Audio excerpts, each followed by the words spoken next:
Ozark, Alabama was peaceful and almost crime-free in the 90s until 1999 when two teenagers, 17-year-old J.B. Beasley and her best friend Tracie Hawlett, were viciously murdered and left to rot in the trunk of a car. To make it worse, despite the extensive investigation carried out, the detectives were met with a deadlock in the search for the killer. However, when the case was almost icy, things took a shocking turn and the murderer was apprehended. So what exactly happened to these teenagers? And who was responsible for their murder? Join us as we explore this case with the craziest plot twist. J.B. Hilton Green Beasley was born on July 31st, 1981 in Troy, Alabama to parents Cheryl and Hilton Lanier Beasley. When she turned 3, her parents separated, and she moved with her mother to Dothan, where she lived for the rest of her years. J.B. was a very outgoing girl who took part in several activities, such as modeling, swimming, cheerleading, dance, and playing the piano. Her sisters described her as talented and bright light.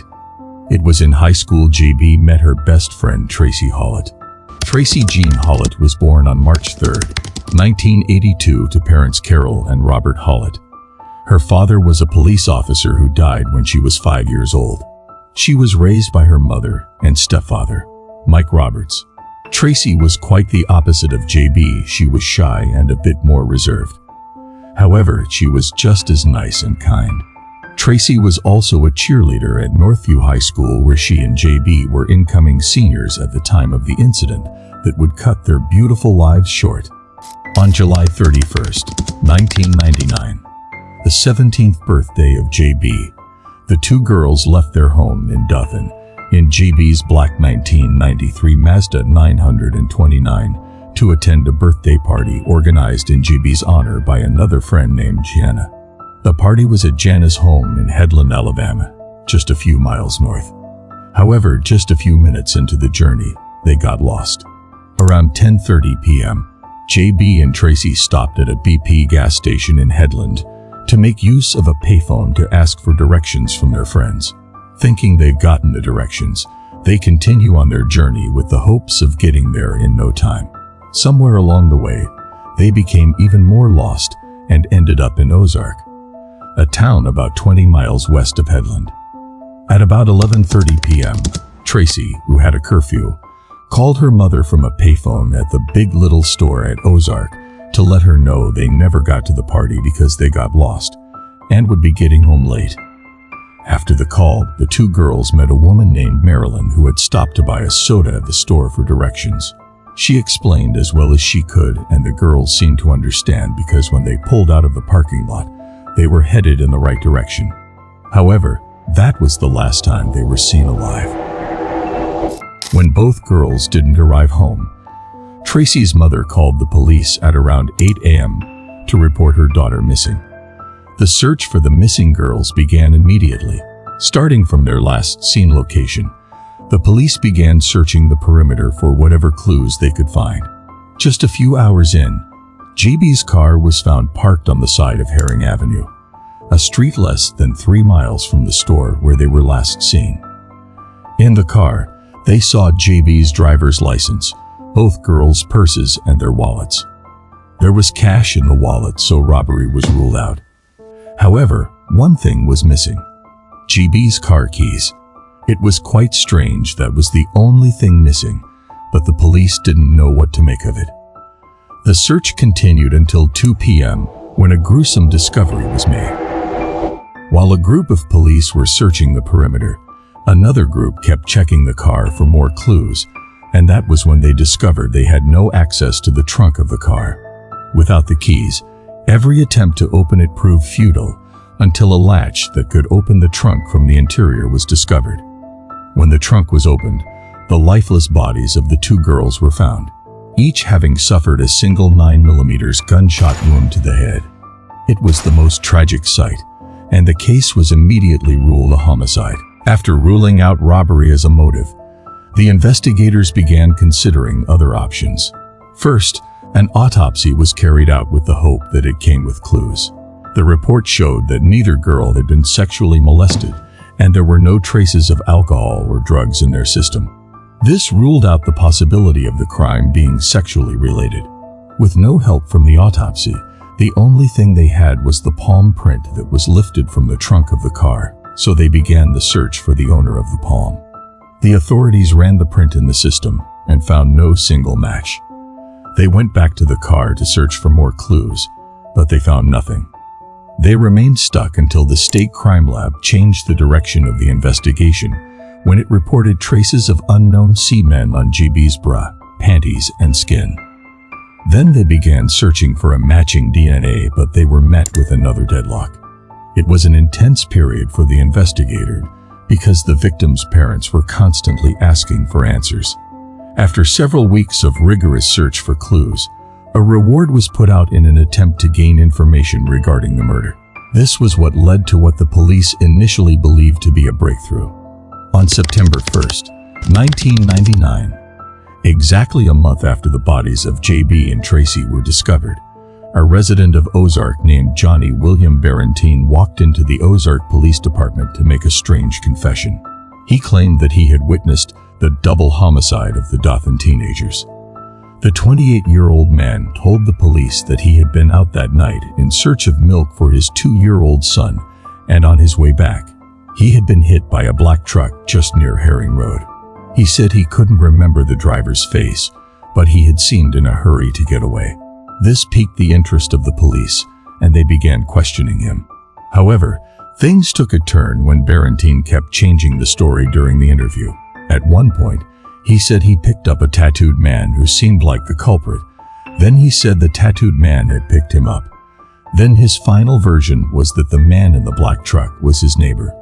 Due to the inconsistencies in his story, the Ozark Police Department arrested Barentine and charged him with 2 counts of murder. But there were a lot of concerns surrounding his arrest. However, the police were oblivious to it at the time. On September 21st, during the preliminary hearing, Alabama Bureau of Investigation agent Charles Huggins stated that despite the inconsistencies in his story, Barentine had perfectly described the girl's clothing and other items present at the crime scene, which was a clear indication he had been present. That became the premise in which the judge ruled that Barentine should be held in jail without bond. All through his trials, Barentine pled not guilty, saying he had only made those claims for the reward money, and he really didn't see anything. His family also continued to support his claim, saying he was not capable of the murder, while his lawyer suggested that the 4 hours of investigation took a toll on him and made him wrapped up in the mess. On December 17, 1999, Barentine's innocence became pronounced when it was discovered that his DNA nor print matched that found at the crime scene. The police also discovered that throughout his alleged confessions, he didn't make mention of sexual assault because it wasn't a piece of news that was known to the public. In January 2000, Barentine became a free man, and the investigation was back to square one. Left with no more clues, the authorities didn't know what other paths to thread. They constantly ran the DNA in the system hoping to find a match, and even got a few potential suspects who had been in the vicinity of the crime scene during that period, but none of them was a match. Months turned to years, and nothing substantial was found. Until 2015, when the story took another unbelievable turn. In 2015, a sworn auxiliary police officer named Rena Crum came forward to say she had been living with the knowledge of who killed the girls for so long that she just couldn't anymore. In her statement, she claimed that numerous people within law enforcement knew the killer, but because he was one of them, they did everything to keep it quiet, including terroristic threats. Crum, who never mentioned the name of the killer, mentioned that the Ozark police chief at the time, Tony Spivey, a retired officer, Butch Whittington, and some other officers, Rex Tipton and Eddie Henderson, were all in the cover-up. She said both girls had gotten their hands on incriminating cassette tapes, which contained discussions of cocaine distribution and profits between the law enforcement officer and a prominent politician in Alabama. And the girls had been killed because they refused to hand in the tapes.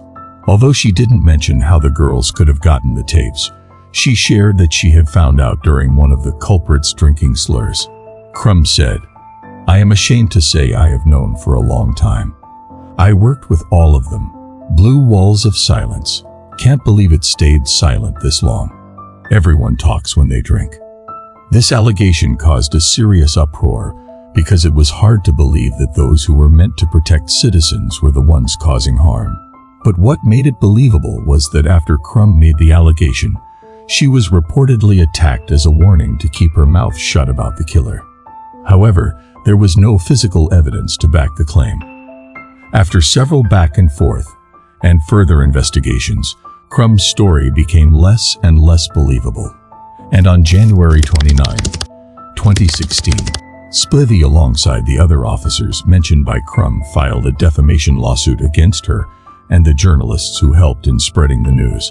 Although the case was dismissed, Crum was suspended from the force and had to pay a $250 fine for harassing J.B's sisters. Then the case was faced with another dead end. A few years later, when it seemed like the case would become cold forever, the police decided to try their luck with a new technology.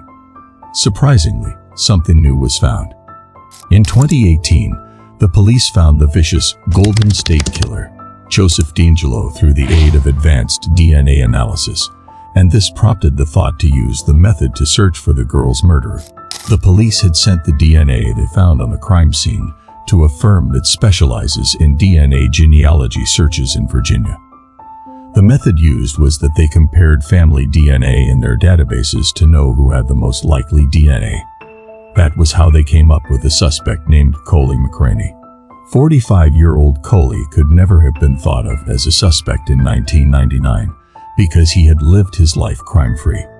He graduated from Carroll High School in Ozark in 1992, then went ahead to join the U.S. Air Force, where he served for 5 years. At the time of the murder, he lived not too far from the crime scene, but that didn't make him a suspect. In the 20 years after the girl's death, he built a family and was even a bishop at a church in Dothan, Alabama. His arrest was quite unbelievable to the people in his society, but his DNA was found to be a perfect match with the DNA at the crime scene. After his arrest on March 19, 2019, Coley kept stating his innocence, saying he never knew any of the girls. However, during his week-long trial in 2023, he confessed to knowing J.B. Beasley. The 45-year-old man said he had first met her at the Waregrass Commons Mall 2 months before the murders, and they made plans to meet at the Ozark gas station at 10 p.m. on July 31, 1999. He said he had gone to the gas station to wait for J.B. just as planned, but she didn't come in time. So he went to his mother's place nearby to wait for her call. After a while of waiting, he decided to head back home, but on his way, his car broke down at the gas station, where they were both last seen. He continued by saying he and J.B. talked for a bit, then got into the back of his truck to have consensual sex, after which she drove him to his house at around 12:45 a.m., and they went their separate ways. But despite this testament, he was found guilty and was convicted on 4 counts of capital murder, and he was sentenced to life without parole. Although the fact that justice was later served after decades granted relief to the families of the victims, the initial claims made by the female police officer cast severe doubts on the credibility of the claims.